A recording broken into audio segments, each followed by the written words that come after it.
Hello बच्चों, कैसे हैं आप लोग। मैं अरुण शर्मा आपका स्वागत करता हूं अपने इस चैनल फिजिक्स गुरु में। बच्चों, आज हम 11th की फिजिक्स का chapter number 2 units and measurements पढ़ने वाले हैं। और ये चैप्टर बहुत ही बेसिक चैप्टर है, बहुत आसान सा चैप्टर है, बहुत इंपॉर्टेंट चैप्टर है। इस चैप्टर से आपके होम एग्जाम में तो क्वेश्चन पूछ ही जाते हैं, प्लस IIT JEE नीट और बहुत से एग्जाम में इस चैप्टर से काफी क्वेश्चन आते हैं और बहुत आसान। बस आपको इतना सा दिमाग लगाना है, ज्यादा नहीं, इतना सा दिमाग लगाना है बस। इस चैप्टर में आपको क्या बताया जाएगा कि जितनी भी क्वांटिटीज हैं उन क्वांटिटीज को हम कैसे मेजर करते हैं, उन क्वांटिटीज को हम कैसे एक्सप्रेस करते हैं और कितने टाइप की क्वांटिटीज होती हैं और किसी सिस्टम ऑफ यूनिट्स को हम कैसे कन्वर्ट करते हैं, किसी इक्वेशन को कैसे वेरीफाई करते हैं और बहुत सी चीजें हैं बच्चों। फिर उसके बाद इसमें मेजरमेंट्स वाला सेक्शन है, सिग्निफिकेंट फिगर्स क्या होते हैं या फिर राउंडिंग ऑफ क्या होती है एंड मेनी मोर। तो इस चैप्टर को स्टार्ट करते हैं और ये मान के चलिए कि बेसिक चैप्टर है। इस चैप्टर से आपको और चैप्टर्स में बहुत हेल्प मिलने वाली है। चलिए स्टार्ट करते हैं। सबसे पहले बात करते हैं क्वांटिटीज। क्वांटिटीज क्या होती है? क्वांटिटीज क्या होती है बताओ। क्वांटिटीज क्या है? बेसिकली हम कोई भी चीज देख रहे हैं ना, जैसे कि मेरे पास 1 किलो चीनी है या मेरे पास 100 पेन है या फिर मेरे पास 2 किलो आम है, तो ये क्या है? ये सब क्वांटिटीज है ना, दी जाता क्वांटिटीज। लेकिन हम यहाँ बात कर रहे हैं फिजिकल क्वांटिटीज की। तो एक्चुअली जो क्वांटिटीज हैं वो 2 तरह की होती है। एक होती है, सबसे पहले बात करते हैं जो चैप्टर का नाम है। चैप्टर नाम क्या है बच्चों? Units and measurements.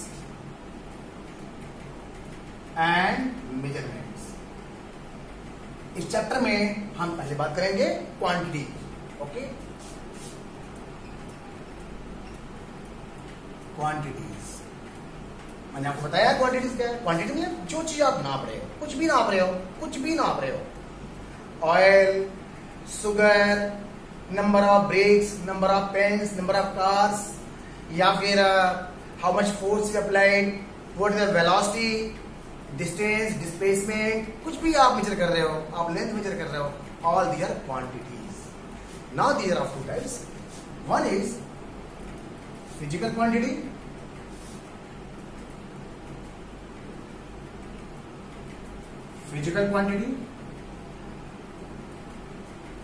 and second is non-physical quantity. Non-physical quantities.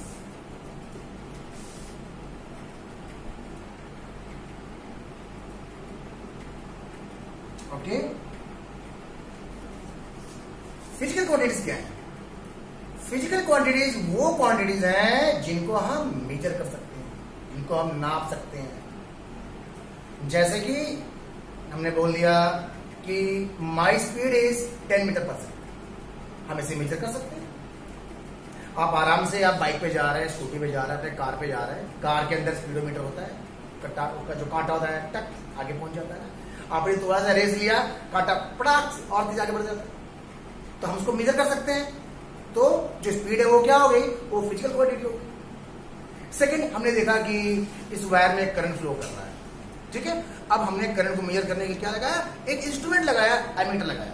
तो एमीटर में क्या होता है? उसकी जो नीडल होती है वो डिफ्लेक्शन कंसेप्ट पे काम करती है और नीडल ने शो कर दिया कि देखो इसमें कितनी करंट फ्लो कर रही है। तो हमने करंट को भी मेजर कर लिया। So current is a physical quantity. Any quantity which can be measured is known as physical quantity. So I'm going to write here a quantity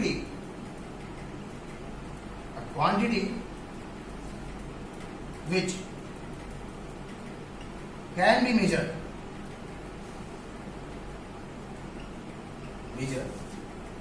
is known as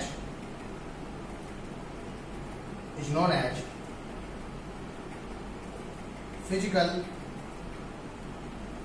quantity। ठीक है, कोई भी quantity जिसे आप नाप सकते हैं वो आपकी फिजिकल क्वांटिटी हो जाएगी। ठीक है, एग्जाम्पल आपको मैंने बताया, स्पीड हो गई, इलेक्ट्रिक करंट हो गई, फोर्स, आपने किसी बॉडी पे फोर्स लगाया, ज्यादा लगाया, ज्यादा तेज धक्का लगाया, बॉडी गिर सकती है। तो कितना लगाया, वो जितना भी है आप उसको मेजर कर पा रहे हो। तो अगर आप उसे मेजर कर पा रहे हो तो वो क्या है, वो physical quantity.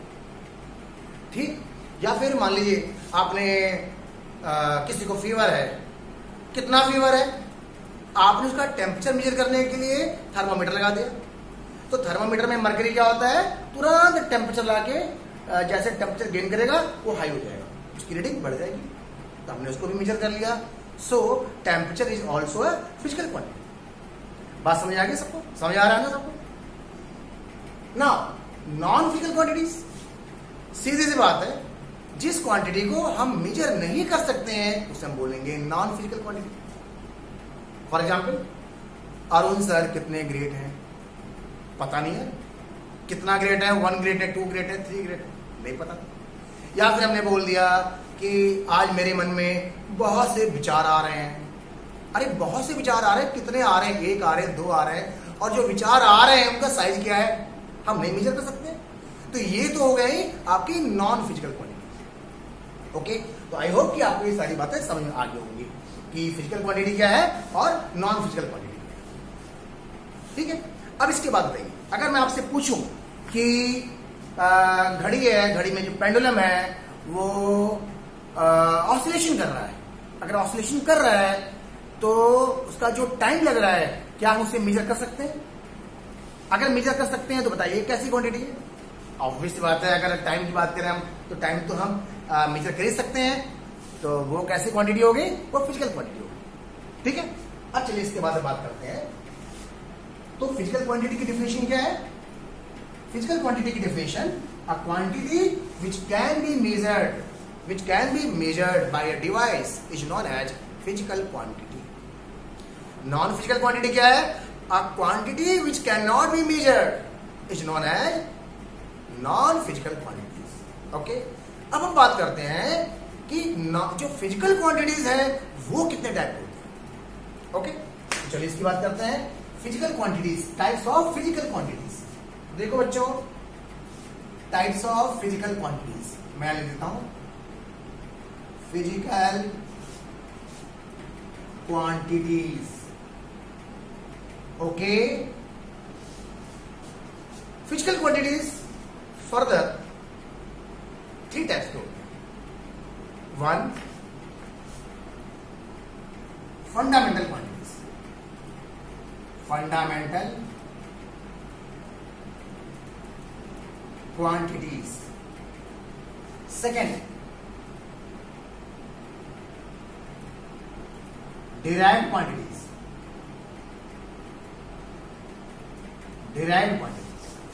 and third is supplementary quantities.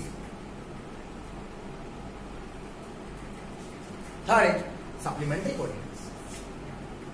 Actually बच्चों कहानी कुछ और है तो 2 ही।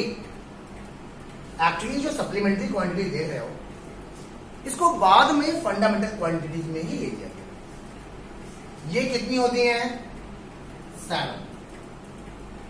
7। ये कितनी होती हैं? 2। तो बहुत से बुक्स में फंडामेंटल क्वांटिटीज में ही सप्लीमेंट्री क्वांटिटीज को डाल दिया गया। ये कितनी होती हैं? ये बहुत ढेर सारी होती है।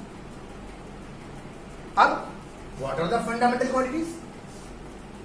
तो भाई इस नाम में जाओ, फंडामेंटल क्वांटिटीज जो सिर्फ अपने आप में है, अपने आप को महान है, उनकी अपनी एक अलग पहचान है। मतलब कि पूरी फिजिक्स में जितनी भी क्वांटिटीज हैं, ढेर सारी क्वांटिटीज हैं, उनमें से हमने ये देखा कि ऐसी कौन सी क्वांटिटीज हैं जो किसी पर डिपेंड नहीं कर रही। तो मैंने क्या कहा?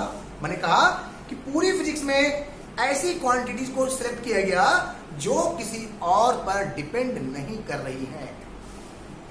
तो जो क्वांटिटीज किसी और क्वांटिटीज पर डिपेंड नहीं करती उनको हम बोलते हैं फंडामेंटल क्वांटिटीज। उनकी अपनी एक अलग पहचान है।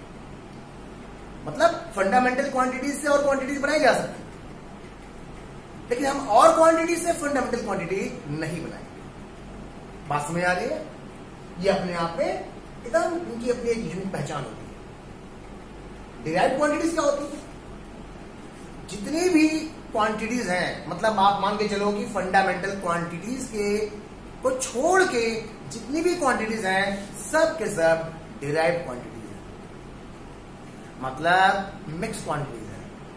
मतलब जो क्वांटिटीज हम फंडामेंटल क्वांटिटीज से बनाते हैं, जब हम फंडामेंटल क्वांटिटीज को मिला देते हैं तो जो क्वांटिटीज आ रही हैं उनको हम बोलते हैं डिराइव्ड क्वांटिटीज। तो देखो ना, ढेर सारी हो सकती है, ठीक है।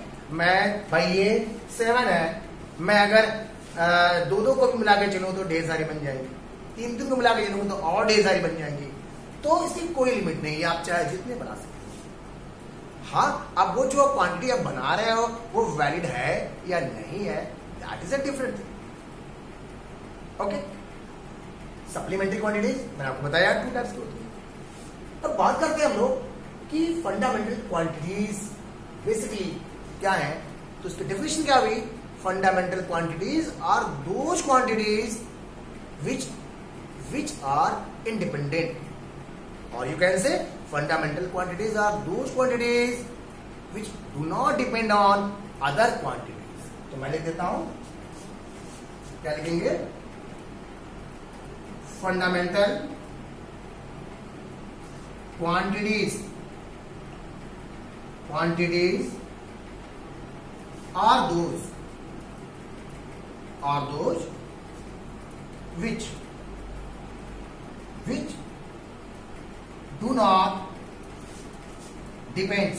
do not depends on other quantities।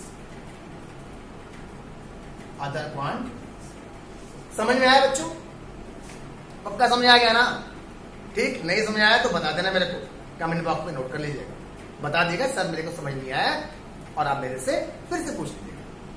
ठीक, derived quantities are those which are made from the fundamental quantities. Okay, तो चलिए इसकी भी डेफिनेशन हम लोग नोट कर लेते हैं।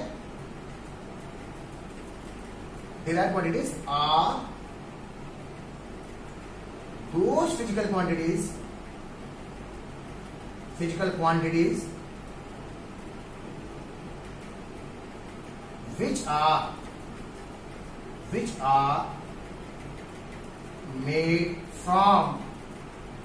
which are made from fundamental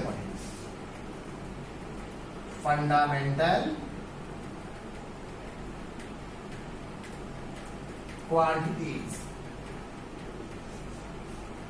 तो बच्चों ये डेफिनेशन है फंडामेंटल क्वांटिटीज की और डिराइव्ड क्वांटिटीज। इसलिए बहुत ध्यान से सुनिएगा, एक एक चीज को अच्छे से सुनिएगा, ये चीजें बहुत इंपॉर्टेंट है। अगर ये चीजें आपको नहीं क्लियर हो जाएंगी तो आपको आगे की जो बाकी चीजें हैं उसको समझने में बहुत प्रॉब्लम आएगी। तो आप चाहेंगे कि आपको प्रॉब्लम आए? नहीं ना। बात करते हैं सप्लीमेंट्री क्वांटिटीज। सप्लीमेंट्री क्वांटिटीज मैं आपको इसके नाम बता देता हूं। ये 2 होती हैं, एक होता है सॉलिड एंगल और दूसरा होता है प्लेन एंगल। तो नंबर 1 पे हम लिखते हैं इसे, यहां पर क्या लिखेंगे? 2 क्वांटिटीज होती हैं, एक होता है प्लेन एंगल, सेकंड होता है सॉलिड एंगल।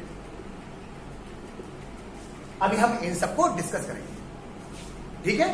तो आपको जल्दी से नोट कर लीजिए, फास्ट वीडियो पॉज करिए और उसको अच्छे से नोट कर लीजिए, ठीक है ना? नोट कर लिया होगा आपने।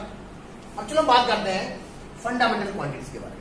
ये फंडामेंटल क्वांटिटीज कौन कौन सी हैं, ठीक है? तो चलिए बच्चों मैं इसको मिटा देता हूं। कम ऑन फंडामेंटल क्वांटिटीज, और फंडामेंटल क्वांटिटीज की डेफिनेशन मैं आपको पहले बता चुका हूं, एक बार मैं इसको फिर से लिख देता हूं जिससे कि आप इसको अच्छे से पकड़ें। Okay, fundamental quantities,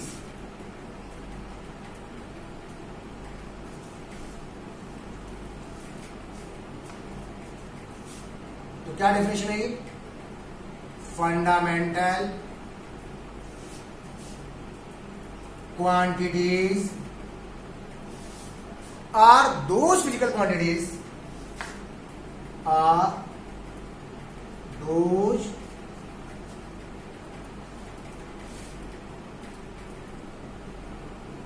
physical quantities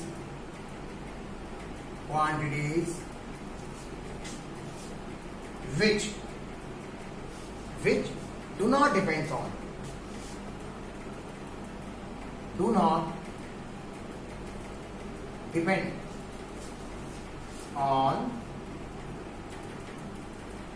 other physical quantities,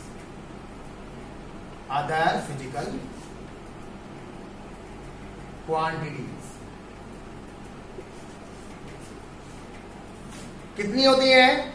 7 होती है। उस 7 कौन कौन सी होती हैं वो आपको मैं बताने रहा हूं। तो वो होती हैं, मैं इसके लिए लाइन बना देता हूं, ठीक। और देखिए, आपने इसको नोट तो कर लिया होगा, बिल्कुल नोट कर लिया होगा, मैं इसे बता देता हूं। देखो, mass, length, time, mass, length, time, temperature, electric current and luminous intensity, these are the fundamental quantities and amount of substance. Total 7 होती है। तो मैंने आ लिख दिया फंडामेंटल क्वांटिटीज को। बच्चों मैं FQ से लिखता हूं। FQ number 1 length, number 2 mass, number 3 time, number 4 that is temperature,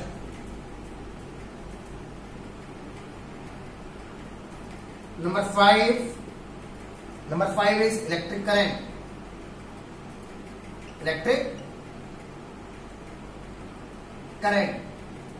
number 6 is luminous intensity,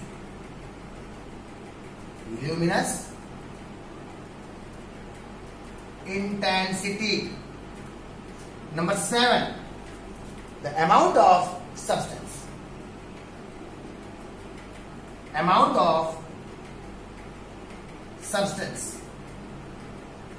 these are 7 fundamental quantities।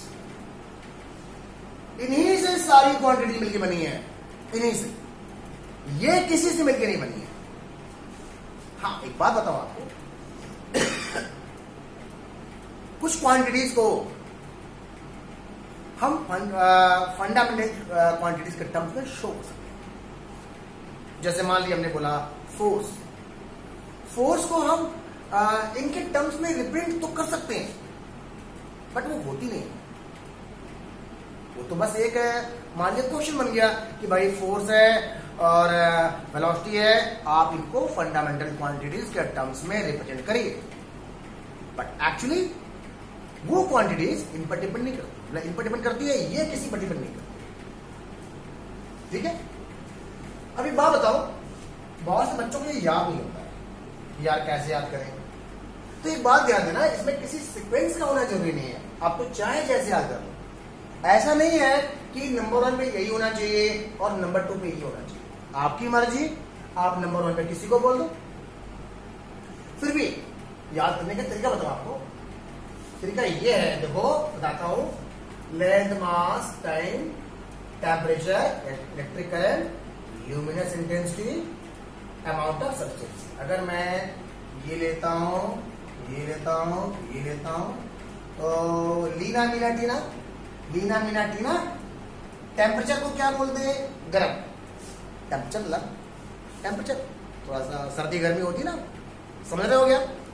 ठीक है, तो लीना मीना टीना टेम्परेचर मतलब गर्म। ई से ले लो आप इलायची, और एल और आई और ए, एल आई ए, लिया। तो ऐसे कह लो इसको, लीना मीना टीना ने, गरम। गरम मीन्स टेम्परेचर, गरम। इलायची,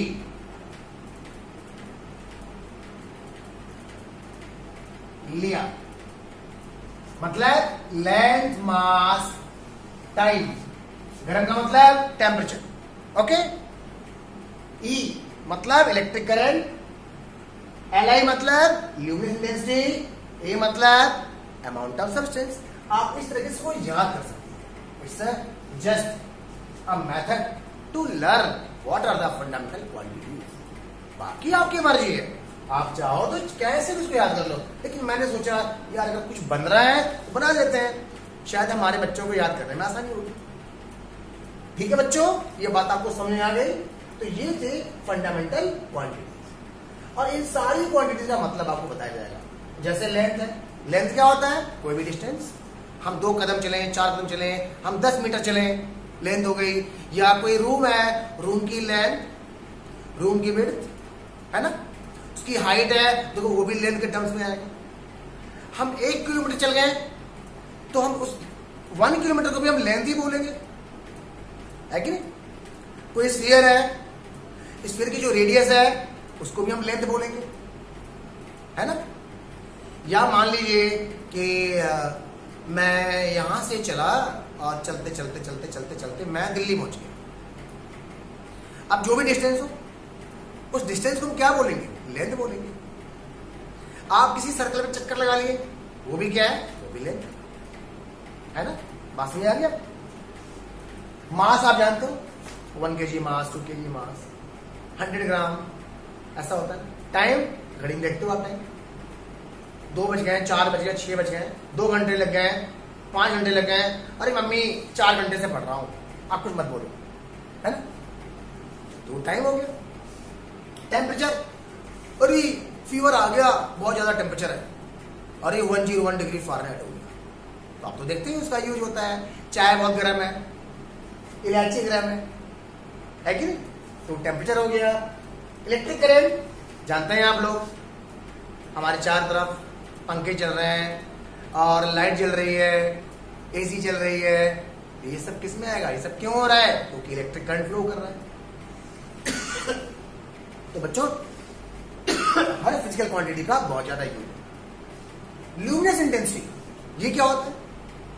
कोई लाइट जल रही है, लाइट की ब्राइटनेस, लाइट की ब्राइटनेस मेरे पास कितनी है? मान लिया कि एक लैंप है, एक बल्ब है और छत पे लगा हुआ है, तो छत के पास जैसे जैसे हम बल्ब के पास जाएंगे, पता है ना, उसकी ब्राइटनेस बढ़ती जाती है, और जब उससे दूर जाएंगे तो उसकी ब्राइटनेस कम होगी, बिल्कुल कम होगी। तो जो ब्राइटनेस आप देख रहे हो ना, इस ब्राइटनेस का जो मेजरमेंट होता है बच्चों, वो होता है ल्यूमिनेस इंटेंसिटी।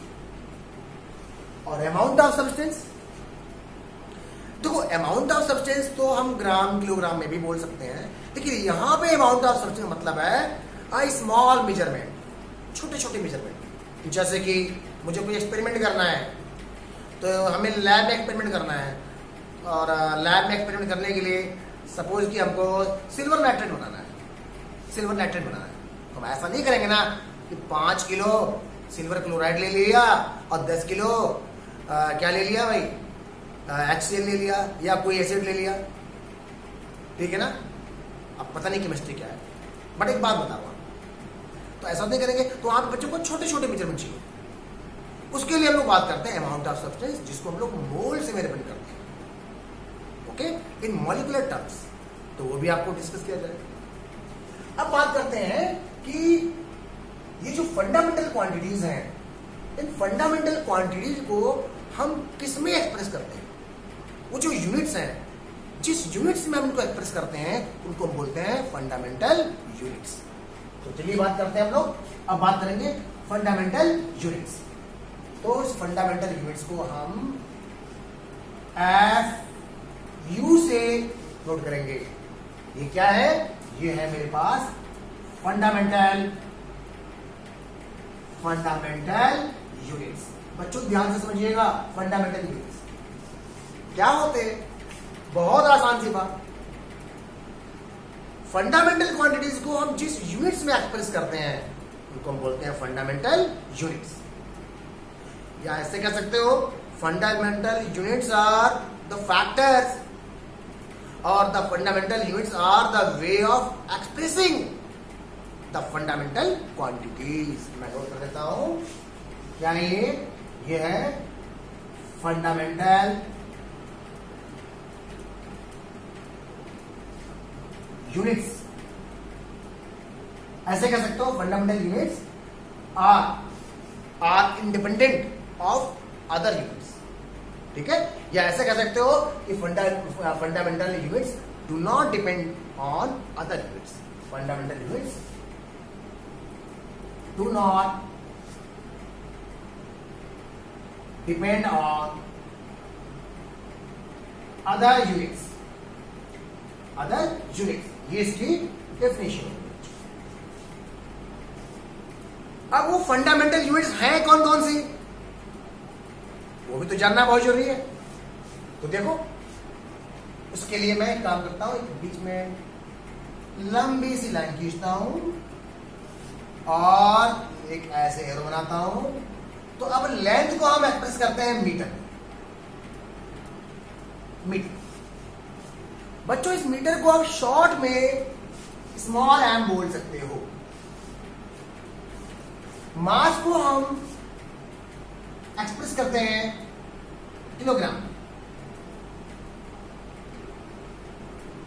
इसको आप शॉर्ट में चाहें तो केजी कर सकते हैं। टाइम को हम रिप्रेजेंट करते हैं सेकंड में, इसको आप शॉर्ट में एस कह सकते हैं, एस कह सकते हैं। टेम्परेचर को हम एक्सप्रेस करते हैं केल्विन में, जिसको आप के से रिप्रेजेंट कर सकते हैं। इलेक्ट्रिक करंट को हम मेजर करते हैं एम्पियर में, जिसको आप शॉर्ट में ए कह सकते हैं। ल्यूमिनस इंटेंसिटी को हम लोग कैंडेला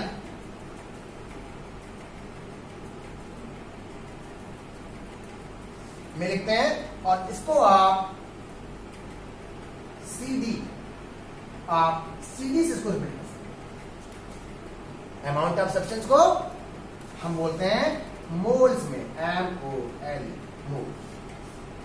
एक मोल है तो मोल, ज्यादा है तो moles, MOLs। So these are the fundamental units. Fundamental units क्या होते हैं? फंडामेंटल यूनिट से हम फंडामेंटल क्वांटिटीज को एक्सप्रेस करते हैं। तो आपको ये पूरा याद होना चाहिए कि किस फंडामेंटल क्वांटिटी का कौन सा फंडामेंटल यूनिट है। गलती नहीं करना, ऐसा नहीं करना कि आप लेंथ का फंडामेंटल यूनिट्स किलोग्राम बता दो या सेकंड बता दो। लेंथ का मीटर, मास का किलोग्राम, टाइम का सेकंड, टेम्परेचर का केल्विन, इलेक्ट्रिक करंट का एम्पियर, ल्यूमिनस इंटेंसिटी का कैंडेला, और अमाउंट ऑफ सब्सटेंस का मोल। बात समझ में आई? तो बच्चों जल्दी से नोट कर लो, फटाफट नोट कर लीजिए। मुझे पता है आप वीडियो को पॉज करेंगे और नोट करेंगे, बताओ भाई, तब जानता हूं। अब मैं इसके बाद बात करने जा रहा हूं derived quantities. Yes, derived quantities जो मिक्स क्वांटिटीज हैं। मैं आपको पहले बता चुका हूं डिराइव्ड क्वांटिटीज कौन सी होती है, जो कि फंडामेंटल क्वांटिटीज से मिलके बनाई जाती है। तो चलो बच्चों, चलते हम लोग डिराइव्ड क्वांटिटीज। डिराइव्ड क्वांटिटीज उसकी डिफिनेशन क्या हुई? Derived quantities are those physical quantities which are made from fundamental quantities। तो मैंने आपको पहले बताया था कि जो फंडामेंटल क्वांटिटीज हैं वो किसी पर डिपेंड नहीं करती हैं, फंडामेंटल क्वांटिटीज से और क्वांटिटीज बनती हैं। तो derived quantities, derived quantities.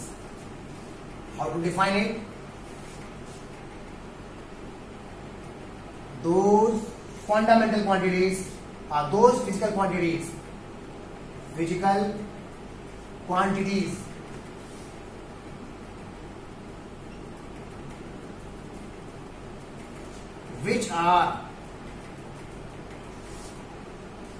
are made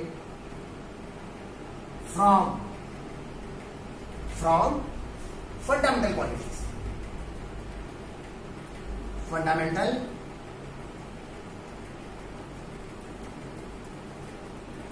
quantities.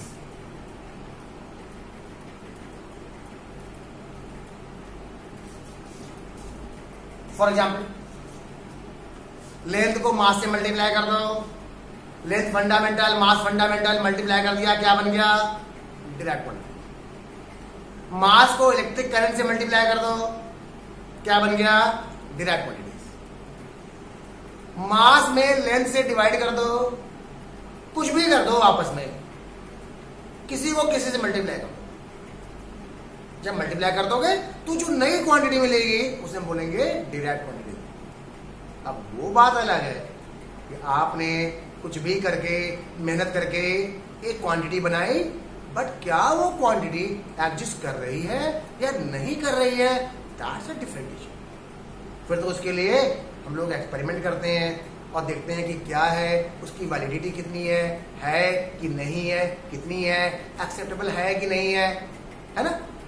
तो वो चीज नहीं करते। बट ये पक्का है कि अगर आप फंडामेंटल क्वांटिटीज में किसी को भी आपस में मल्टीप्लाई करते हो, डिवाइड करते हो, पावर लगाते हो, स्क्वायर रूट लेते हो, कुछ भी करते हो, तो वो क्या बन जाएगा?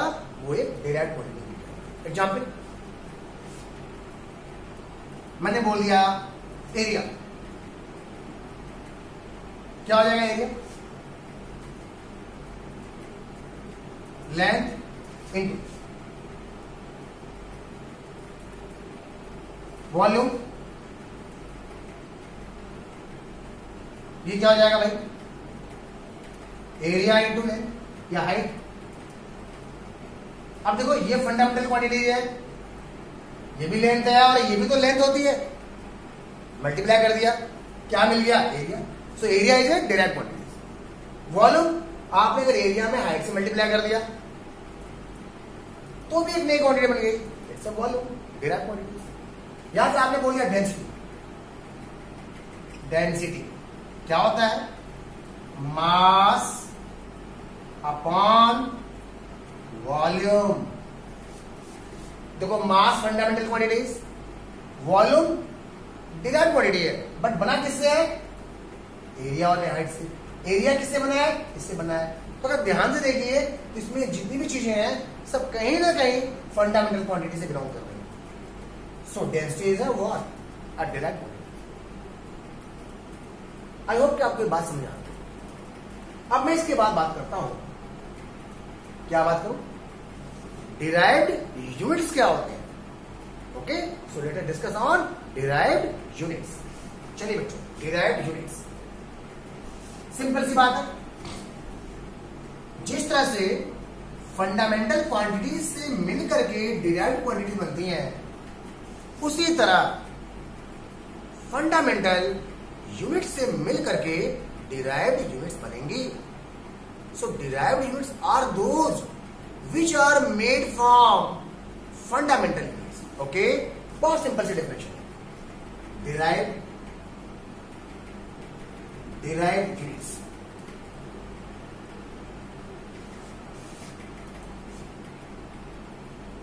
derived units are those units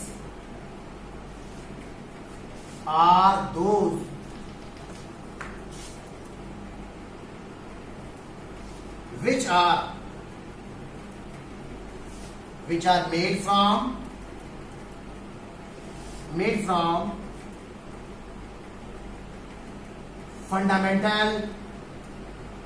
fundamental units. Example, देखो लेंथ की यूनिट मीटर, टाइम की unit second.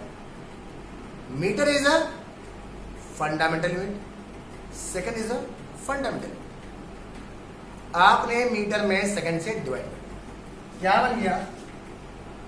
Metre upon second. उसको क्या बोलते हो? उसको आप बोलते हो मीटर पर सेकेंड। और आपको पता होगा ये स्पीड की यूनिट होती है, ये लेंथ की होती है, ये टाइम की होती है बच्चों, है ना? सो मीटर पर second is a derived unit. Similarly एक और एग्जाम्पल देखिए, मैंने आपसे बोल दिया कि प्रेशर। प्रेशर का फॉर्मूला क्या होता है? Force upon area. तो the formula is pressure is equals to force upon area. Force upon area. तो फोर्स किससे मिलकर बना है? Mass and acceleration. एक्सेलरेशन किससे मिलकर बना है? वेलोसिटी और टाइम से।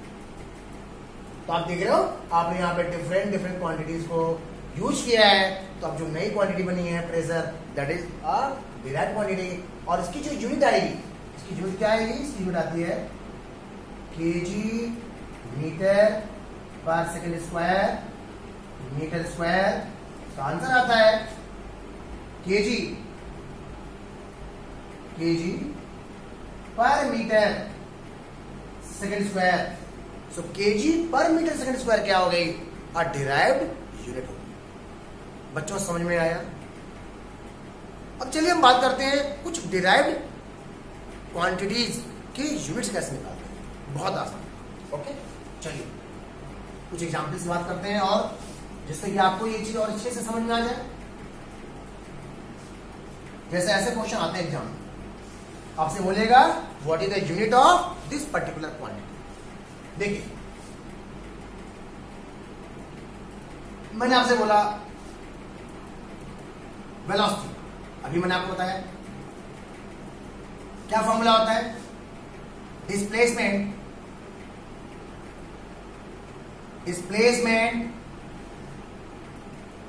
Upon time. डिस्प्लेसमेंट क्या है? It's a type of length. Length की यूनिट क्या होती है? मीटर। टाइम फंडामेंटल क्वांटिटी, इसकी यूनिट सेकेंड क्या होती है? वो फंडामेंटल यूनिट होती है। तो ये हो जाएगा मीटर सेकेंड को मैंने ऐसे कर दिया या ऐसे कर दो, तो आप ऐसे शो कर दो मीटर सेकेंड इनवर्स, और आपकी मर्जी मीटर पर सेकेंड बोल दो। सो मीटर पर second is the derived unit and this is the unit of what? Velocity. Similarly मैंने आपसे बोला एक्सीलरेशन। एक्सीलरेशन क्या फॉर्मूला होता है? Change in velocity upon time. Change in velocity upon time interval,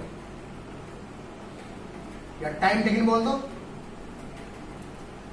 अब बच्चों चेंज इन वेलोसिटी, अरे यार है तो वेलोसिटी, तो चेंज इन वेलोसिटी की यूनिट तो वही होगी ना जो वेलोसिटी की होगी, और टाइम टेकन मतलब सेकंड। तो देखो ये क्या हो जाएगा, इसकी यूनिट आप निकाल चुके हो, क्या है?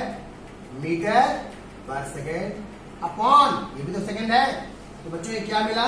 ये मिला मीटर पर second square. So this is also a derived unit. इसी तरह से और देखिए आप, मैंने बोल दिया डेंसिटी क्या होता है? Mass upon volume. बच्चों मास की यूनिट क्या होती है? किलोग्राम। वॉल्यूम की क्या होती है? Metre cube. तो आंसर क्या होगा? केजी पर मीटर क्यूब। क्या हो गया? Derived quantity. अब बच्चों ऐसे तो बहुत ढेर सारी डिराइव्ड क्वांटिटी है, हम कितना याद करेंगे? कोई बात नहीं, आपको तरीका पता चल गया कि कैसे निकालते हैं। जैसे जैसे आप चैप्टर में आगे बढ़ते जाएंगे, जैसे अभी चैप्टर 2 चल रहा है, आपको चैप्टर 3 चैप्टर 4 आपको नए नए चैप्टर में नए नए फॉर्मूले मिलते जाएंगे, और तब आप वहां पे उनके यूनिट्स अपने आप कैलकुलेट करेंगे। Same method. अब मैं बात करता हूं सप्लीमेंट्री क्वांटिटीज। फंडामेंटल क्वांटिटीज हो गया, फंडामेंटल यूनिट्स हो गया, ओके, डिराइव्ड क्वांटिटीज हो गया, डिराइव्ड यूनिट्स हो गया। Now come to supplementary quantities. जरा ऐसे समझिएगा, हेडिंग है सप्लीमेंट्री क्वांटिटीज। तो बच्चों सप्लीमेंट्री क्वांटिटीज सप्लीमेंट्री क्वांटिटीज क्या होते हैं? मैंने आपको बताया था कि दो तरह के होते हैं। एक होता है प्लेन एंगल, दूसरा होता है सॉलिड एंगल। ये बात मैं आपको पहले ही बताया था। प्लेन एंगल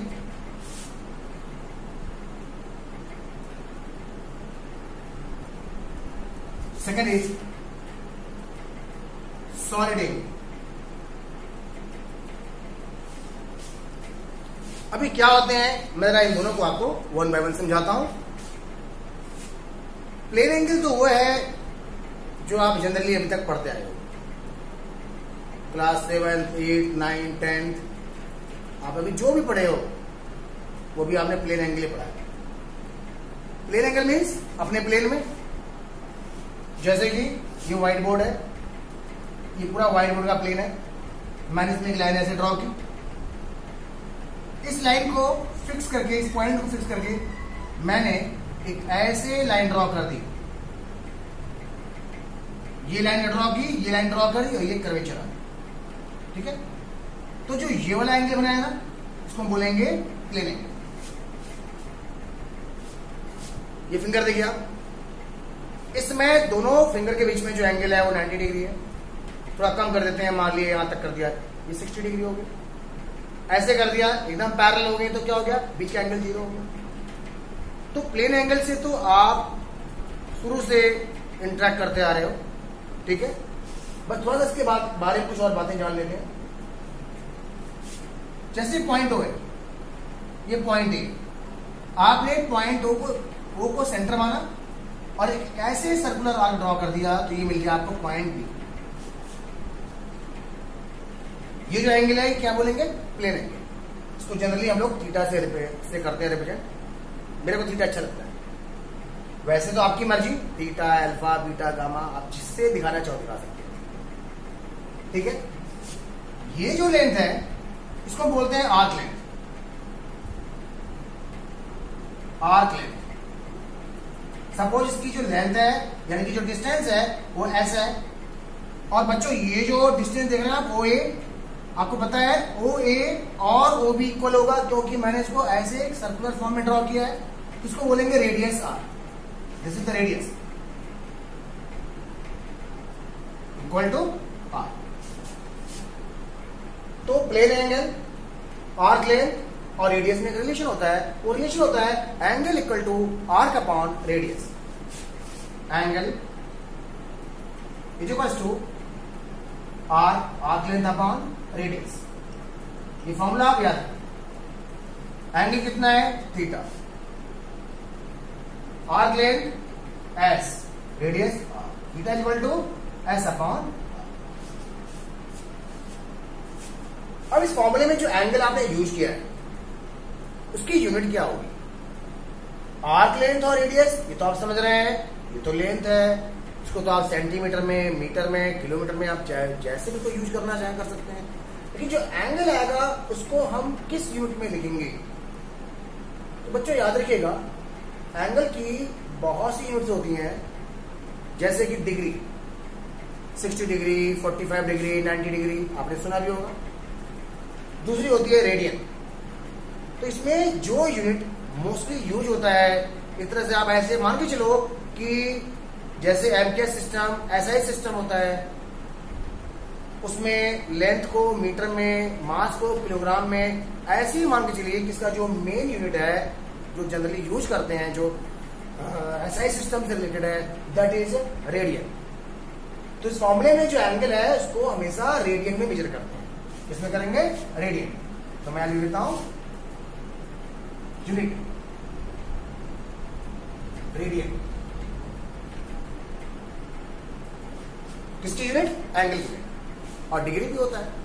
डिग्री आपने जनरली क्लास 8, 9, 10 में आपने उसको डिग्री फॉर्म में पढ़ा होगा, आपने वहां पे रेडियन का यूज नहीं किया। अब जैसे मीटर में, सेंटीमीटर में रिलेशन होता है ना कि 1 मीटर इक्वल टू 100 सेंटीमीटर, इसी तरह से डिग्री और रेडियन में भी रिलेशन होता है। वो रिलेशन क्या है जरा देखिए, मैं बताता हूं। इसको बच्चों आपने नोट कर लिया होगा, मिटा देते हैं। ऐसा होता है बच्चों, अभी आपने फॉर्मूला देखा angle equal to arc upon radius. ठीक है, तो ये आर्क का अगर यूज हो रहा है तो मतलब कोई ना कोई एक सर्कुलर फॉर्म है। तो एक काम करते हैं, पहले तो हम यहां फॉर्मूला लिखेंगे, angle equals to arc upon radius. अब बच्चों काम करते हैं, एक सर्कल ड्रॉ करते हैं। सर्कल का सेंटर ये रहा, इसकी रेडियस ये रही, आर्क इक्वल पॉइंट हो, आप पॉइंट ए से चलना चालू करो, इधर चलो ऐसे, फिर आप इधर आ गए। अगर आप यहां तक आते हो, वीडियो एंगल कितना हो गया 180 डिग्री, फिर आप और आगे बढ़ो और जब आप वापस यहाँ पे आ जाओगे तो टोटल एंगल कितना बन जाएगा, ये बन जाएगा 360 डिग्री। 360 डिग्री, ठीक है, रेडियस आर। तो ये बताओ कि ये पूरा का पूरा जो आर्क लेंथ हुआ है कंप्लीट, ये कितना हुआ, सरकमफ्रेंस कितना होता है, क्या फॉर्मूला होता है, 2 पाई आर। तो ऐसा करते हैं, मैं अगर यहां लिखूं 360 equals to arc length 2 pi R, radius R से आर कैंसिल, क्या मिला, रेडियन। ये आपका रेडियन मिला है, देखो ध्यान देना, ये डिग्री है, बट ये क्या है, ये आपको एंगल मिला है, ये रेडियन में एंगल आया है। बेसिकली मैं इस फॉर्मूले को यूज किया हूं, इस फॉर्मूले से मैं पहले एंगल निकाल रहा हूं, इस फॉर्मूले से मैं एंगल निकाल रहा हूं। कौन सा एंगल, जो इस पूरे आर्क में सबटेंड किया है सेंटर पे। तो कंप्लीट आर्क कितना है 2 पाई आर, रेडियस कितनी है, तो यहां से क्या मिला, यहां से मुझे एंगल मिल रहा है। वो एंगल किसमें मिल रहा है, रेडियन में मिल रहा है, लेकिन वही एंगल अगर डिग्री में देखा तो किसके बराबर है, 360 के बराबर। तो हम ये बोल सकते हैं कि 360 degree is equals to 2 pi radian. It means 2 pi radian equal to 360 degree. So pi radian equals to 360 upon 2 कितना हो जाएगा, 180 डिग्री। तो आप इस फॉर्मूले को, इस कन्वर्जन फॉर्मूले को जरूर याद रखेंगे। इसको आप ऐसे भी कर सकते हो, 1 रेडियन इक्वल्स टू और 1 रेडियन इक्वल्स टू कितना हो जाएगा बच्चों, 180 upon pi degree, 180 upon pi degree, 180 upon pi degree. या इसका उल्टा बोल दो, और 1 डिग्री इक्वल्स टू, देखो यहां से 1 डिग्री कितना हो जाएगा, pi by 180, pi upon 180 radian. ठीक है, तो ये आपको जरूर पता होना चाहिए, इससे रिलेटेड क्वेश्चन भी पूछे जाते हैं। अब जैसे मैं एक छोटा सा एग्जांपल देता हूं, आपसे कहता है कि 90 डिग्री को रेडियन में कन्वर्ट करो, तो क्या करेंगे, देखिए क्वेश्चन जान, 90 degree convert 90 degree into radian, इसका क्वेश्चन। अभी मैंने आपको क्या बताया, 1 degree equals to pi by 180 radian. It's a very simple, just apply the unitary concept. अरे यार भूल गए, एक लड्डू का दाम 10 रुपए है, तो 5 लड्डू का दाम बताओ। तो ठीक है, 1 डिग्री की वैल्यू पाई बाय 180 रेडियन है, तो 90 डिग्री की वैल्यू बताओ। क्या करेंगे, सीधे 90 degree is equivalent to 90 into pi by 180, cancel कर दिया, कितना बचा, पाई बाय 2 रेडियन। मुझे उम्मीद है आपको समझ में आ गया होगा। ठीक है, तो बच्चों ये था प्लेन एंगल। और याद रखिएगा, किसी पॉइंट पर जो चारों ओर से जो प्लेन एंगल बन रहा है वो कितना होगा, वो 360 डिग्री होगा। ये आपसे 2 पाई रेडियन हो सकता है। अब हम बात करने जा रहे हैं सॉलिड एंगल। सॉलिड एंगल आपके लिए एकदम नई चीज है, आपने इसे 10th तक नहीं पढ़ा होगा, बट अब आपका इसे जानना जरूरी है। ओके, तो चलिए बात करते हैं हम लोग सॉलिड एंगल। सॉलिड एंगल, ये मत सोचो कि सिर्फ सॉलिड में ही होता है, बस इसके नाम पे मत जाना। चाहे सॉलिड हो चाहे हॉलो, दोनों में होता है सॉलिड एंगल। Solid angle. क्या होता है ये? देखो, ये होता है 3D का एंगल, 1D का कोई एंगल नहीं होता है। एंगल अगर बनेगा तो मिनिमम से मिनिमम 2D में ही बनेगा, एंगल किसी प्लेन में बनेगा। ठीक है? हाँ, वो बात अलग है कि आप बोल दो कि सर दो लाइन एक दूसरे के पैरेलल है, ऐसे हो गया 1D।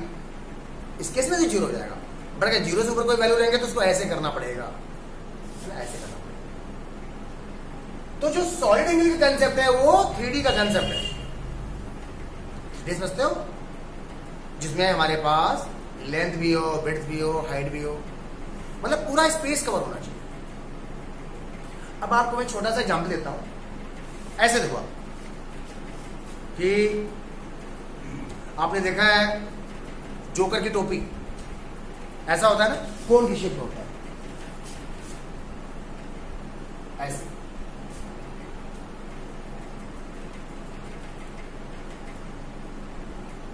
ये अब तो ये वाला जो एंगल है ये अंदर, ये इसको हम ऐसे शो करते हैं, ये एंगल हो जाएगा 3D का एंगल, इसे हम बोलेंगे सॉलिड एंगल। आप एक वाटरमेलन लो, वाटरमेलन में चाकू नाइफ एम्बेडेड करो और ऐसे घुमा के काट के बाहर निकालो कोन फॉर्म, तो आपको जो अंदर शेप दिखेगा, जो स्पेस दिख रहा है, वो स्पेस में जो एंगल दिख रहा है वो एंगल सॉलिड एंगल ही तो है, वो 3D में तो है। तो आपने एक चीज देखा कि यहां पर हम किसी आर्क की बात नहीं कर रहे हैं। आर्क क्या होता है? आर्क तो एक लीनियर होता है, एक कर्व लाइन होती है, बट यहां पे कोई आर्क नहीं, एक पूरा का पूरा एरिया बाहर आ रहा है। अगर आपने वाटरमेलन में नाइफ एम्बेडेड किया और आपने नाइफ को रोटेट कर दिया, किसी कोन फॉर्म में आपने उसका कोई पीस निकाला, तो ऊपर एक सरफेस दिख रहा है, ये कुछ ऐसा सरफेस दिखेगा,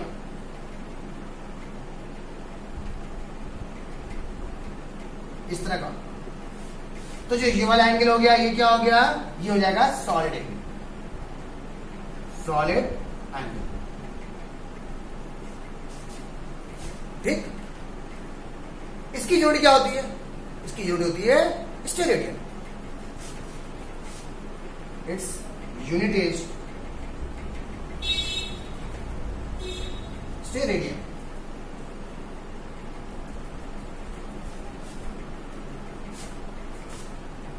इसकी वैल्यू कैसे कैलकुलेट करते हैं, इसको किससे रिप्रेजेंट करते हैं? तो इसको रिप्रेजेंट करते हैं, सिंपल सा लेटर होता है ओमेगा, ऐसे। बाकी आपकी मर्जी, आप इसे किसी भी सिंबल से रिप्रेजेंट करो बच्चों, कोई फर्क नहीं पड़ता। बट मोस्टली जो स्टैंडर्ड है, जो लिखा गया है, अक्सर आपको कुछ मिल जाएगा, दैट इज ओमेगा, सॉलिड। अब देखो how to calculate the value of solid angle. इसके लिए काम करते हैं, मैं इसको पूरा मिटा देता हूं, आप इसको नोट कर लिया हो। एक स्फीयर लेते हैं ऐसे, इसका सेंटर ये रहा। अब मैं यहां से एक ऐसे कोन, मैं इस कोन को शो कर रहा हूं, ये कोन है, इसकी रेडियस कितनी है यार? इसका सेंटर है 0.2। और देखो, अगर आप इस कोन को कट करके बाहर निकाला तो आपको एक ऐसा शेप दिखेगा।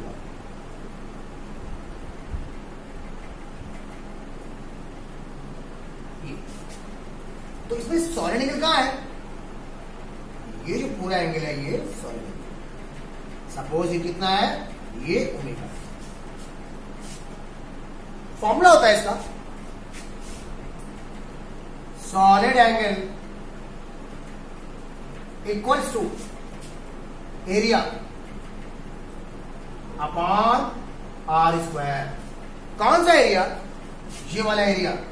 सपोज कि ये वाला एरिया डेल्टा एस है और ये वाला एंगल डेल्टा ओमेगा है, तभी हो जाएगा delta omega is equals to delta S upon R. या आपकी मर्जी, आप इसे चाहो omega equal to S upon R square भी कह सकते हो। एस एरिया है, आर रेडियस है, दोनों की यूनिट सेम हो, दोनों या तो मीटर स्क्वायर में होंगे या तो सेंटीमीटर स्क्वायर में होंगे, बट आपकी सेम यूनिट में। और जब दोनों की यूनिट सेम होगी तो ओमेगा किस में आएगा? ओमेगा आएगा स्टेरिक। अब क्वेश्चन ये है कि कोई भी सॉलिड अपने अंदर किसी भी पॉइंट पर टोटल सॉलिड एंगल कितना सबटेंड करता है। कोई भी 3D बॉडी अपने अंदर किसी भी पॉइंट पर टोटल कितना सॉलिड एंगल सबटेंड करता है। तो बताऊं आपको, अगर मैं पूरे की बात करता हूं तो इस पूरे का सरफेस एरिया कितना हो जाएगा? 4 पाई आर स्क्वायर स्फीयर है, तो that will be omega equals to 4 pi R square upon R square. कितना आंसर आया? 4 पाई। तो समझ गए आप, जिस तरह से मैक्सिमम प्लेन एंगल 2 पाई होता है, ऐसे ही मैक्सिमम सॉलिड एंगल की वैल्यू कितनी जाएगी? 4 पाई स्टेरेडियन।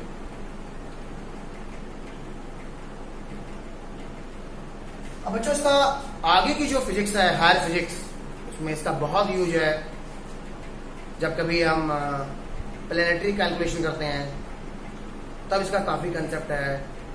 गॉस थ्योरम जब आप पढ़ेंगे 12th में तो वहां पर इसका बहुत यूज है, तो इसके काफी यूजेस है, इसलिए आपको ये बेसिक कंसेप्ट क्लियर होना चाहिए। ओके, अब इसके बाद हम बात करते हैं डायमेंशंस। ओके, चलिए बात करते हैं डायमेंशंस। Dimension formula, dimensions.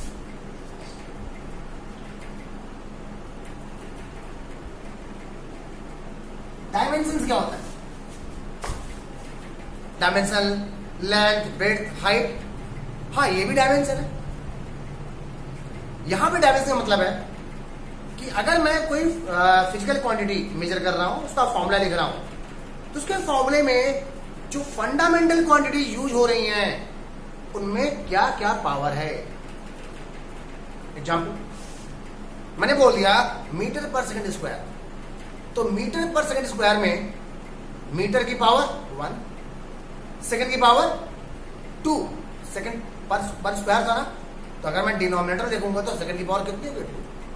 ठीक है, तो पहले आपको मैं कुछ चीजें बताता हूं, उसको पहले समझो। जैसे हमने आपसे बोल दिया यही वाला एग्जाम्पल कि फोर्स है, फोर्स की अगर मैं यूनिट बात करता हूं तो उसकी यूनिट हो जाएगी किलोग्राम मीटर पर सेकेंड स्क्वायर।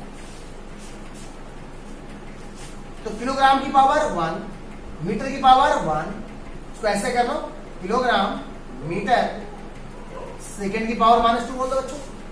तो यहां पे सेकेंड की पावर कितनी है? -2। मीटर की पावर कितनी है? 1। किलोग्राम की पावर कितनी है? 1। तो ये जो 1 बोल रहे हो, ये 1 क्या है? 1 is the dimension of mass in force. Force के फॉर्मूले में मास का डायमेंशन 1 है, मास की पावर 1 है। फोर्स के फॉर्मूले में लेंथ की डायमेंशन 1 है, क्योंकि मीटर की पावर 1 है।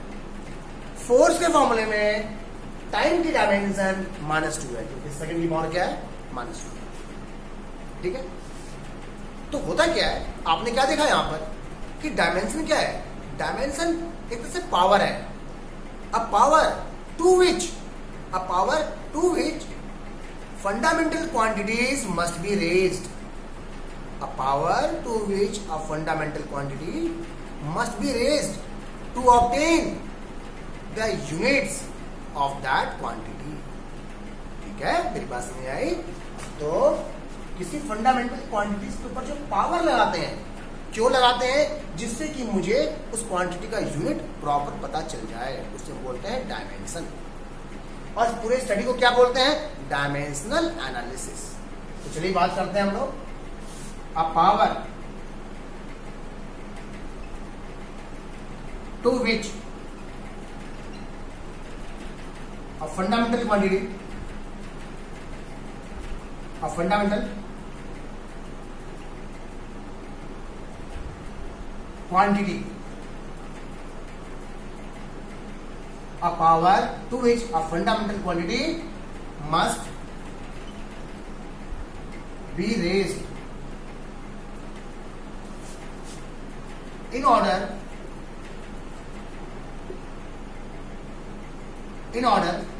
to get the unit of that quantity. ये बच्चों उसकी definition. A power to which a fundamental quantity must be raised in order to get the unit of that quantity. मतलब force का जब हम यूनिट निकालेंगे तो यूनिट में केजी भी आ रहा है, मीटर भी आ रहा है, सेकंड भी आ रहा है. तो केजी की पावर 1, तो यहाँ पे डायमेंशन 1 हो गया. यहाँ पे डायमेंशन मीटर की पावर 1 है. यहाँ पे डायमेंशन कितना हो जाएगा -2. तो देखो मैंने आपको पूरा एग्जाम्पल दिया और आपको डेफिनेशन भी मैंने पूरा समझा दिया. अब हम किसी भी क्वांटिटी का, फिजिकल क्वांटिटी का डायमेंशनल फॉर्मूला कैसे कैलकुलेट करें वो हम आपको बताने जा रहे हैं. तो बच्चों इसको तो आपने नोट कर लिया होगा. डेफिनेशन बड़ी प्यारी सी डेफिनेशन है, सभी बच्चों को याद होनी चाहिए. आपके होम एग्जाम में पूछी जा सकती है, ठीक है. बट किसी कॉम्पिटिटिव एग्जाम में डेफिनेशन की क्वेश्चन वो तो आपके पास एप्लीकेशन आएंगे जो अभी आपको मैं बताने जा रहा हूं. तो चलो बच्चों स्टार्ट करते हैं. हम लोग आगे बात करते हैं how to calculate dimensional formula. तो डायमेंशनल फॉर्मूले को कैलकुलेट करने के लिए आपको डायमेंशनल सिंबल्स पता होने चाहिए. देखो जितनी भी फिजिकल क्वांटिटीज है ना उनके कुछ डायमेंशनल सिंबल्स हैं और उसी के बेस पे हम लोग फॉर्मूला कैलकुलेट करते हैं. तो चलिए आपको बता देता हूं मैं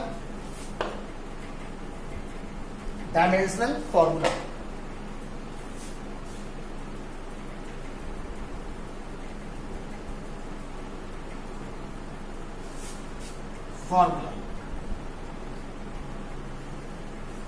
ये हम लोग स्टडी करने जा रहे हैं.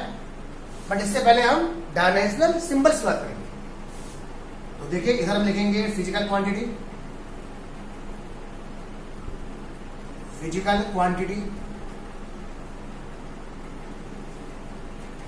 इधर लिखेंगे हम लोग डायमेंशनल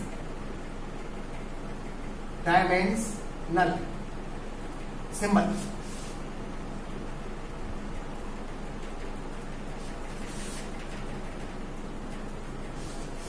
बहुत आसान है और हर साल कॉम्पिटिटिव एग्जाम्स में इसका कम से कम एक क्वेश्चन तो देखो जरूर आता है. आप IIT जे ले लो, नीट ले लो, कोई भी एग्जाम ले लो, जरूर पूछा जाएगा क्वेश्चन और बहुत आसान सा होता है. तो देखिए जैसे मास, इसका सिंबल होता है M. लेंथ इसका होता है L. मैं ऐसे भी कर देता हूं जिससे कि आपको कंफ्यूजन ना हो, ठीक है. टाइम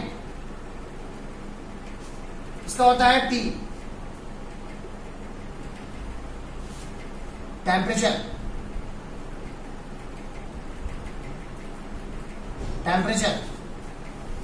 इसका होता है K. वाई के तो किसकी यूनिट क्या होती है? केल्विन, ठीक है. इसलिए इसका हो जाएगा K. और देखिए और इसके बाद इलेक्ट्रिक करंट,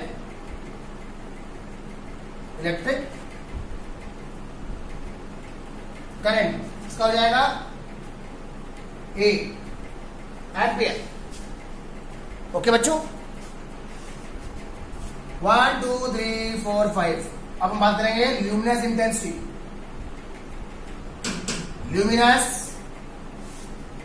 इंटेंसिटी.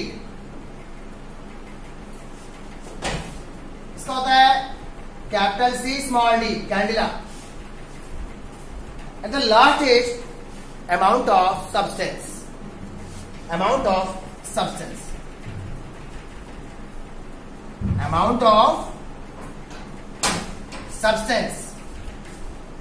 बच्चों इसका होता है MOL.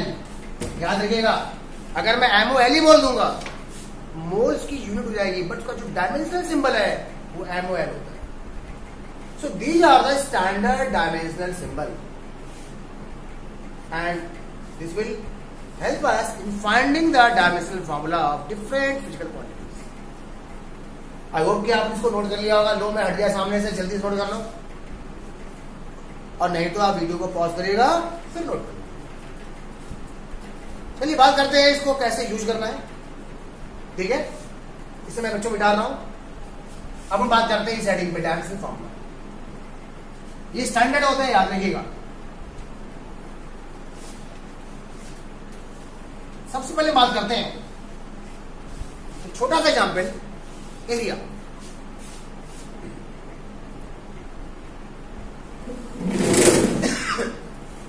बच्चों एरिया का फॉर्मूला क्या होता है? Length into width. लेंथ भी मीटर में, विड्थ भी मीटर में। तो जब हम एरिया की यूनिट की बात करेंगे तो लेंथ की यूनिट इंटू विड्थ की यूनिट, मीटर इंटू मीटर, क्या मिलेगा? Metre square. तो उसकी यूनिट क्या हो जाएगी? मीटर इंटू मीटर, तो ये क्या हो जाएगा? Finally metre square. इसको आप ऐसे भी कह सकते हो, METER, मीटर का स्क्वायर, या शॉर्ट में आप मीटर स्क्वायर ऐसे भी कह सकते हो। But this is not the dimensional formula. इसके लिए क्या करेंगे बताओ? मीटर का डायमेंशनल सिंबल क्या था? कैपिटल एल था ना, तो डायमेंशनल फॉर्मूला जाएगा इसका, क्या हो जाएगा? L square. सॉरी, नेक्स्ट अगर हम बात करते हैं स्पीड, क्या फॉर्मूला होता है? Distance upon time. बच्चों डिस्टेंस की यूनिट क्या होती है? मीटर। टाइम की सेकेंड। यूनिट क्या हो जाएगा? मीटर पर सेकेंड। तो डायमेंशनल फॉर्मूला क्या हुआ? मीटर का एल, सेकेंड का T, not becomes what? L. इसको ऊपर ले जाओ तो टी की पावर क्या हो जाएगी? Negative L T minus one, L T minus one. तो स्पीड का डायमेंशनल फॉर्मूला हो जाएगा एल टी माइनस वन। और देखिए अगर मैं बोलूं वेलोसिटी, तो वेलोसिटी भी यही है, क्या? Displacement upon time, displacement upon time, same concept है। देखो ये भी तो हो जाएगा मीटर पर सेकेंड, और इसका डायमेंशनल फॉर्मूला फिर से क्या हो जाएगा? L T minus one. और देखिए एक्सीलरेशन,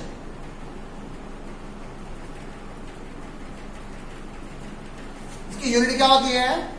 मीटर पर सेकेंड स्क्वायर। तो डायमेंशनल फॉर्मूला क्या हुआ?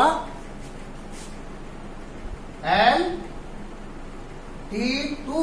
इसको ऐसे कर लो बच्चों, टी को ऊपर ले जाओ, टी पावर माइनस टू।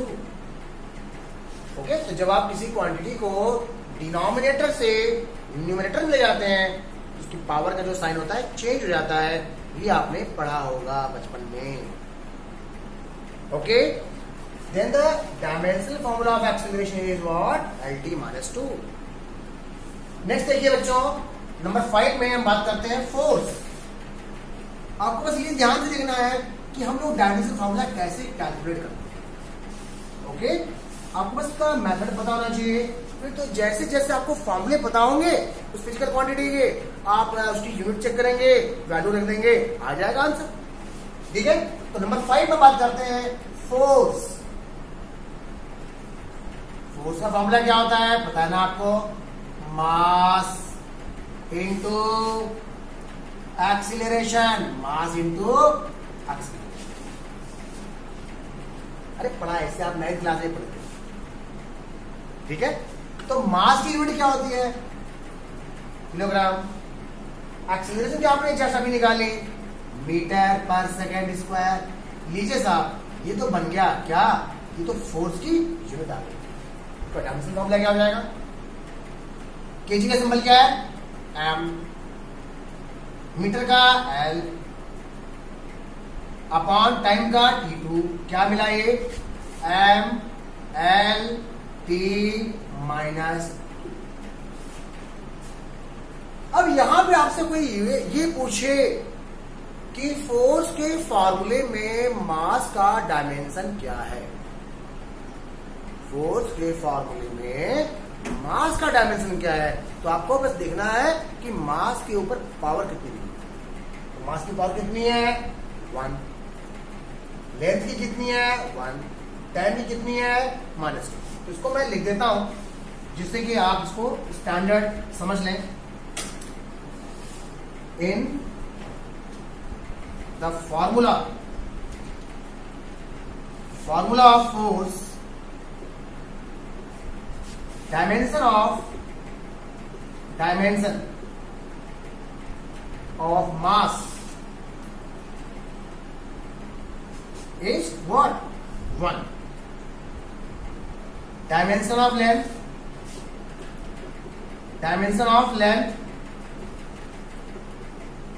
क्या हो जाएगा, ये भी 1 है, कि पावर +1 है। अच्छा बच्चों, डायमेंशन ऑफ टाइम क्या हो जाएगा, डायमेंशन ऑफ टाइम बताओ कितना हो जाएगा, जल्दी बताओ। नहीं बताओगे मैं बताता हूं। कितनी पावर, टी की पावर कितनी है -2 है, -2। तो इसी तरह से और भी क्वेश्चन में पूछे जा सकते हैं, बस आपको समझना है, फॉर्मूला देखना है, पावर चेक करनी है और आंसर निकालना है। सब कुछ आपके सामने है। और उसके बाद हम लोग अगले एग्जाम्पल में चलते हैं। अब बात करते हैं हम लोग प्रेशर की। Formula number 6,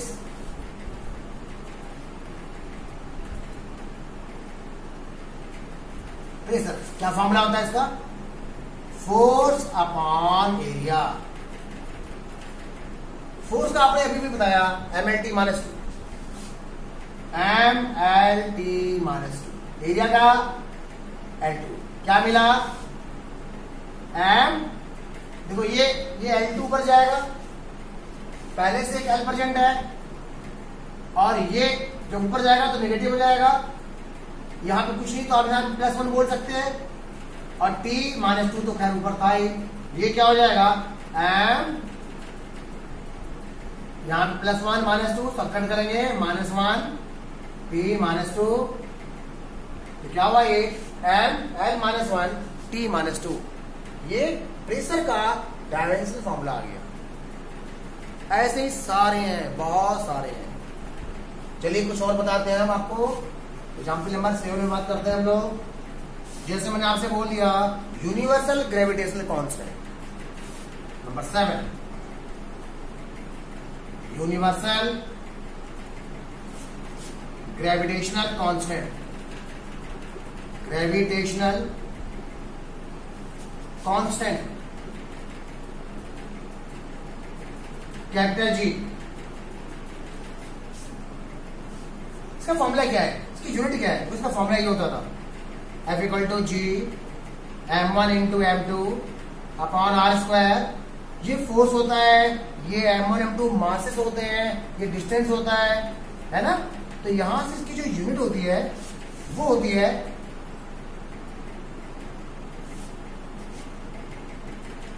Newton, metre square पर किलोग्राम स्क्वायर। ठीक है, ये इसकी यूनिट है, ये कैपिटल G की यूनिट है। बट हमको क्या करना है, इसका डायमेंशन फॉर्मूला कैलकुलेट करना है। तो न्यूटन क्या होता है बच्चों, फोर्स की यूनिट होती है, और फोर्स की यूनिट आपने अभी देखी थी। फोर्स का जो डायमेंशन फॉर्मूला है वो आपने अभी निकाला था, MLT -2। मीटर स्क्वायर का क्या हो जाएगा L2 अपॉन kg स्क्वायर का क्या हो जाएगा M2। तो सॉल्व कर लीजिए, देखो कितना आएगा। इधर m की पावर +1 है, इधर +2 है, ऊपर जाएगा नेगेटिव हो जाएगा, ये हो जाएगा m की पावर -1। इधर l की पावर +1 है, इधर l की पावर +2 है, बेस सेम है, पावर ऐड हो जाएगा, ये हो जाएगा l⁻3। देन t की पावर -2, t की पावर -2। ये हो जाएगा dimensional formula of universal gravitational constant. समझ में आया। बहुत आसान है, बस आपको फॉर्मूला याद होना चाहिए, उसकी यूनिट याद होनी चाहिए, बाकी आपको पता है कि सभी के स्टैंडर्ड सिंबल्स हैं, उसको यूज करना है। चलिए कुछ और देख लेते हैं हम लोग, ठीक है। एग्जाम्पल नंबर 8,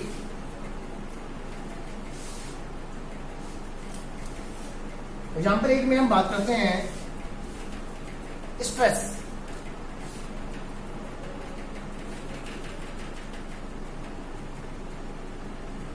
तो कोई स्ट्रेस का फॉर्मूला होता है फोर्स अपॉन एरिया। वैसे तो रिस्टोरिंग फोर्स होता है, बट चाहे रिस्टोरिंग फोर्स हो चाहे फोर्स हो, उसकी यूनिट तो सेम होती है। तो जब हमें डायमेंशन फॉर्मूला निकालना है तो हमें बस ये देखना है कि उसकी यूनिट्स क्या होती हैं, ठीक है। बात सबको समझ आ गई। तो फोर्स का डायमेंशन फॉर्मूला क्या होगा, M/L/T-2। एरिया का क्या होगा, L2। तो फाइनल आंसर क्या आया, M/L-1T-2। ये आ गया स्ट्रेस का डायमेंशन फॉर्मूला। फिर बात करते हैं strain. Example number 9, strain.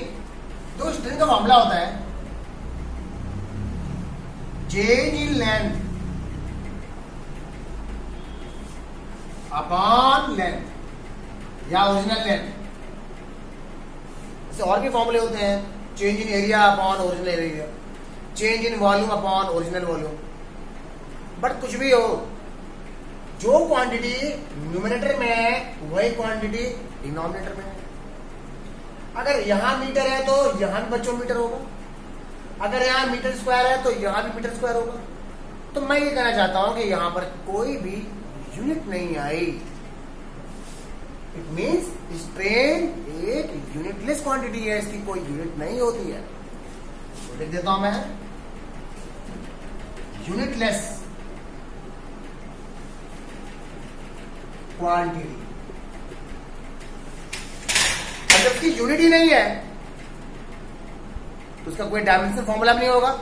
So strain is a unitless as well as dimensionless quantity. It is also a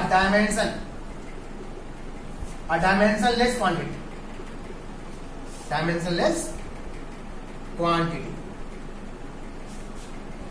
okay, तो ऐसी बहुत सी क्वांटिटीज हैं जो यूनिटलेस भी होती हैं, डायमेंशनलेस भी होती हैं। अब जैसे मैं एंगल बोलता हूं, एंगल डायमेंशनलेस तो है बट वो यूनिटलेस नहीं है। आपने पढ़ा कि एंगल की जो यूनिट होती है वो रेडियन होती है या डिग्री होती है। बच्चों यूनिट तो है, लेकिन जब आप उसका डायमेंशन फॉर्मूला कैलकुलेट करेंगे तो क्या फॉर्मूला होता है, angle equal to arc upon radius. Arc भी लेंथ है, रेडियस भी लेंथ है, लेंथ लेंथ कैंसिल, कोई इसका डायमेंशन फॉर्मूला आएगा ही नहीं, ठीक है ना। तो बच्चों इस तरह से बहुत है, जैसे ये सारे फॉर्मूले 11th क्लास के हैं, ऐसे 12th क्लास के भी हैं, ठीक है। लेकिन हमें वो सबके लिए फॉर्मूले याद होने चाहिए। तो जैसे जैसे हम चैप्टर्स में आगे बढ़ते रहेंगे, एडवांसमेंट होता रहेगा, नए नए कॉन्सेप्ट देखेंगे, नए नए फॉर्मूले देखेंगे और हम लोग उसके डायमेंशन फॉर्मूला कैलकुलेट करेंगे। तो आपको रटना नहीं है, आपको बस इसका मेथड समझना है कि कैसे डायमेंशन फॉर्मूला कैलकुलेट करते हैं। अब आपको बस फॉर्मूला पता होना चाहिए, किसी भी फिजिकल क्वांटिटी की यूनिट पता होनी चाहिए और आप बड़े आराम से उसका डायमेंशन फॉर्मूला कैलकुलेट कर सकते हैं, ठीक है बच्चों। तो चलिए हम लोग आगे बढ़ते हैं। अब बात करते हैं system of units. System of units, units के सिस्टम क्या होते हैं, देखिए। System of units. अब बच्चों ये क्या है, ये कौन सी बल है, इसको समझना, मेरी बात को समझना। जैसे मान लो हमने बोला, मैं बाजार गया, दुकानदार के पास बोला भैया हमको 1 किलो चावल दे दो। बोला भैया हम 1 किलो चावल तो नहीं देंगे, हम आपको 1000 ग्राम चावल देंगे। तो अब वो सही है कि मैं सही? 1 किलोग्राम इक्वल टू 1000 ग्राम। या मैं कपड़े लेने गया, मैंने बोला भैया मुझे 400 मीटर कपड़े चाहिए, बोला नहीं मैं 400 सेंटीमीटर दूंगा। ठीक है यार, बात तो की। तो हो क्या रहा है, मैं किसी भी क्वांटिटी को अलग अलग यूनिट में एक्सप्रेस कर रहा हूं, जैसे मीटर और centimetre, gram kilogram, hour second minutes. तो ये सब क्या है, ये सब अलग अलग यूनिट्स है, एक ही क्वांटिटी के अलग अलग यूनिट्स है। तो इन्हीं को हम बोलते हैं सिस्टम ऑफ यूनिट्स। तो जो mostly system of units use होते हैं वो होता है M K system, MKS, M K system. वैसे तो बहुत लंबा नाम होता है इसका, MKSA। आपने जितने भी फंडामेंटल क्वांटिटीज पढ़े हैं ना, उन सबका नाम ही तो यही है, बट इतना लंबा कौन बोले, शॉर्ट में बोल दो एमके सिस्टम। इसका मतलब क्या है, हम एमके सिस्टम में लेंथ को मीटर में, मास को किलोग्राम में, टाइम को सेकंड में होता है सीजीएस सिस्टम। इस सीजीएस सिस्टम में हम लेंथ को सेंटीमीटर में, मास को ग्राम में और टाइम को सेकंड में। और आपको पता है कि 1 metre equal to 100 centimetre, 1 kilogram equal to 1000 gram. Third FPS system, ये मोस्टली ब्रिटेन में यूज होता है, ये ब्रिटिश सिस्टम है, ठीक है, हम लोग उसको फॉलो नहीं करते हैं। तो यहां पे क्या है, फुट, यहां पर लेंथ को फुट में मेजर करते हैं, मास को पाउंड में और टाइम टू सेकेंड। अब एक बात ध्यान दीजिएगा, ये फुट किसके इक्वल होता है पता है आपको? अगर आपको याद है, मैं तरीका बताता हूं। आपने अक्सर एक बड़ा बड़ा स्केल देखा होगा, प्लास्टिक का स्केल या वुडन स्केल या मेटल का देखा होगा, जिसमें 12 इंचेस होते हैं। तो ऐसे बताओ, टोटल लेंथ कितनी होती है, 30 सेंटीमीटर है ना, 30 सेंटीमीटर होती है, और उसको बोलते हैं 1 फुट। तो ध्यान दीजिएगा, 1 foot is equivalent to 30 centimetre,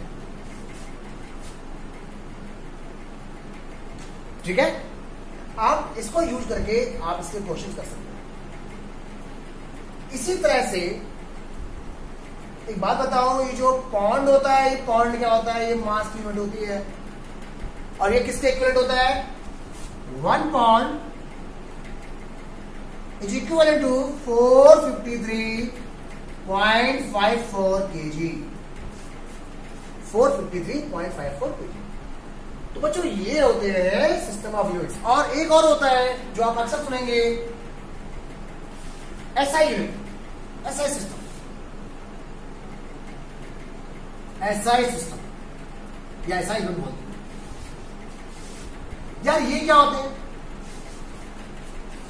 SI का फुल फॉर्म है सिस्टम इंटरनेशनल, सिस्टम इंटरनेशनल मतलब विश्व के तमाम लोगों की एक मीटिंग हुई। कोई बोलता है भैया मैं तो लेंथ को फुट में मानूंगा, कोई बोलता है भैया मैं तो सेंटीमीटर में नापूंगा। ऐसे लोगों में बहस होना चालू हो गया। सभी सही है, लेकिन अगर हम सबकी बात सुनेंगे तो हम फिजिक्स को पढ़ कैसे पाएंगे? इसलिए एक सिस्टम बनाया गया, उसने बोला भाई देख, जिसको जो मानना है मान ले, लेकिन जब हम उसको स्टडी करेंगे, डिस्कस करेंगे और इंटरनेशनली इसको पब्लिश करेंगे तो हम इस एसआई यूनिट का यूज करेंगे। अब अक्सर बच्चे सोचते हैं कि एसआई यूनिट और एमके यूनिट सेम है। हाँ सेम है, बट एक बात का ध्यान देना, एसआई यूनिट में हम कुछ नाम साइंटिस्ट के रिस्पेक्ट में भी रखते हैं, जैसे साइंटिस्ट को रिस्पेक्ट देने के लिए रखते हैं, जैसे joule joule is the unit and joule is the name of scientist. Newton है ना, वेबर, ये ऐसा यूनिट्स है. लेकिन इसका मतलब ये नहीं है कि अगर मैं फोर्स को किलोग्राम मीटर पर सेकंड स्क्वायर बोल दिया तो वो ऐसा यूनिट नहीं है, वो भी है. मैं ये कहना चाहता हूं कि जितने भी एसआई यूनिट्स हैं वो एमकेएस हो सकते हैं, पर जितने भी एमकेएस हैं वो एसआई नहीं हो सकते हैं, क्योंकि एमकेएस सिस्टम मतलब आप प्योर यूनिट के नाम पे, क्वांटिटी के नाम पे रखेंगे, उसमें साइंटिस्ट का नाम नहीं लेते. अब इसमें जैसे फोर्स है, फोर्स को हम लोग न्यूटन भी बोल सकते हैं, किलोग्राम मीटर पर सेकंड स्क्वायर भी बोल सकते हैं. तो बच्चों ये था आपका डायमेंशनल एनालिसिस क्या है, सिस्टम ऑफ यूनिट्स क्या है, उन सब के बारे में कंप्लीट डिस्कशन. अब डायमेंशनल एनालिसिस की जो नेक्स्ट क्लास होगी उसमें हम डिस्कस करेंगे आपसे प्रिंसिपल ऑफ होमोजेनिटी एंड इसके क्या क्या यूज है dimensional analysis. Okay, all the uses of dimensional analysis हम बताएंगे, कैसे कैसे इसको यूज करते हैं, क्या इसके ड्रॉबैक्स हैं, क्या इसके बेनिफिट्स हैं और कैसे कैसे इसको क्वेश्चंस आते हैं. ओके बच्चों, bye, take care, God bless you.